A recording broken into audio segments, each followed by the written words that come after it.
Midnight horror show suspense सत्य कथा।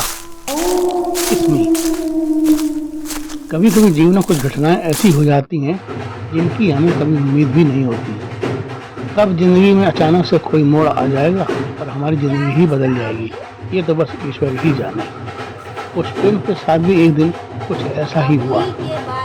पुष्पेंद्र को शादी पार्टी में डांस का भूत ऐसा सवार हुआ कि रात का एक कब बज गया पता ही नहीं चला। कर्णा ने जब आकर दूल्हे राजा के कान में ये कहा कि जीजा जी चलिए, पैरों का समय हो रहा है, पंडित जी बुला रहे हैं, तब जाकर डांसिंग फ्लोर पर थिरक रही लड़कियों को होश आया कि अरे 1 बज गया, पता ही नहीं चला।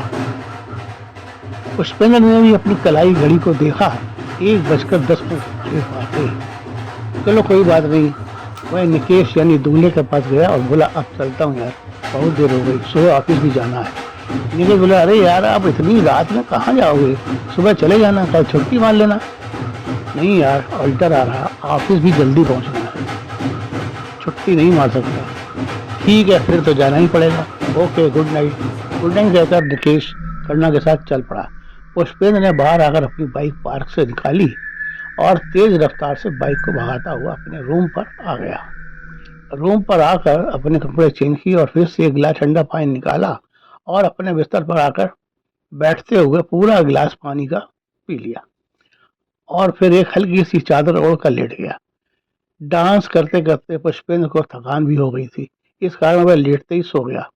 अभी पुष्पेंद्र को सोए हुए कुछ ही मिनट हुए थे कि रूम से अटैच लैट्रिन बाथरूम का फ्लश जैसे किसी ने चला दिया।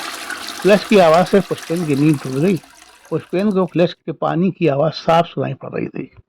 पुष्पेंद्र सोचने लगा रूम का लॉक तो मैंने ही खोला था, लेकिन रूम में कोई आया कैसे, किसने फ्लैश को ऑन किया। अपने आप तो फ्लैश चल नहीं सकता। वह उठा और बाथरूम की लाइट ऑन करके बाथरूम का दरवाजा खोलकर बाथरूम के भीतर देखा। फ्लैश का पानी अभी भी थोड़ा थोड़ा रिस रहा था। पुष्पेंद्र के पास सिर्फ एक कमरा ही था।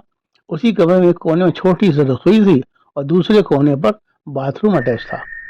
कुल मिलाकर एक कमरे का ये छोटा सा फ्लैट, जिसमें एक और बाहर की ओर छोटा सा छज्जा भी था, जिससे बाहरी हवा कमरे में दूसरे दरवाजे से और खिड़की से भीतर आ जा सकती थी।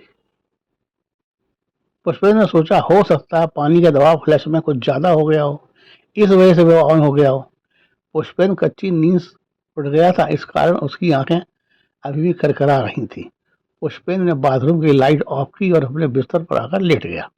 ये क्या, जैसे ही वह लेटा किसी ने उससे पूछा नींद बहुत तेज आ रही है क्या। पुष्पेंद्र ने चादर से अपना मुंह निकाला और देखा कि कौन पूछ रहा है। पुष्पेंद्र ने पूछा कौन हो, सामने आओ, ये लुका छिपी किस लिए, यहाँ मेरे अलावा और कोई नहीं, हिम्मत है तो सामने आकर बात करो। पुष्पेंद्र के इतना कहते पुष्पेंद्र के बेड के पास एक धुएं का गोला सा उठा और उसमें से एक आकृति बाहर आ गई। मैं हूँ, पहचानो। लड़की का चेहरा देखकर पुष्पेंद्र चौंक कर उठ बैठा। ये कौन बला है मेरे कमरे में। पुष्पेंद्र ने पूछा तुम कमरे में कैसी आई, ये तो बंद था, कब आई यहाँ। मेरे दिल के ताले हमेशा खुले रहते हैं जाने मन, तुम्हारे दिल के ताले भले ही खुले हों लेकिन मेरे दिल के ताले तो हमेशा बंद रहते हैं। देवी जी क्या चाहती हो मुझसे, मैं सन्यासी आदमी, मैं तुम्हारे चक्कर में आने वाला नहीं, चलो निकलो यहाँ से। पता नहीं कहाँ से घुस आई। ठीक है तुम कहते हो तो चली जाती हूँ, पर एक किस तो ले लेने दो। और वह पुष्पेंद्र के ऊपर झुकने लगी।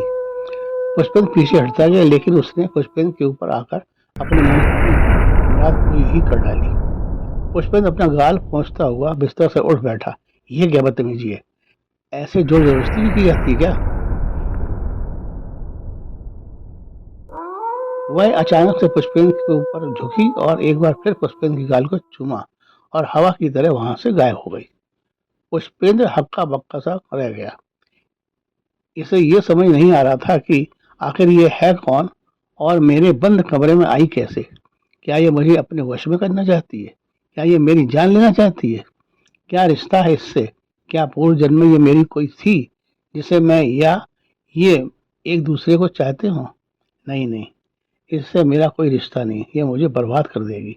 हे भगवान ये कौन सी बला मेरे सिर पर आ पड़ी। अगर ये यूं ही मेरे कमरे में आती रही तो ये मेरा जीना हराम कर देगी। इस प्रकार की नजदीकियां अच्छी नहीं, नहीं नहीं, मुझे कुछ करना होगा, पर क्या करूं, कहाँ जाऊं? दोस्तों, पुष्पेंद्र को उस प्रेतनी से छुटकारा कैसे मिल सकता है? क्या वह किसी तांत्रिक ओझा से संपर्क करे?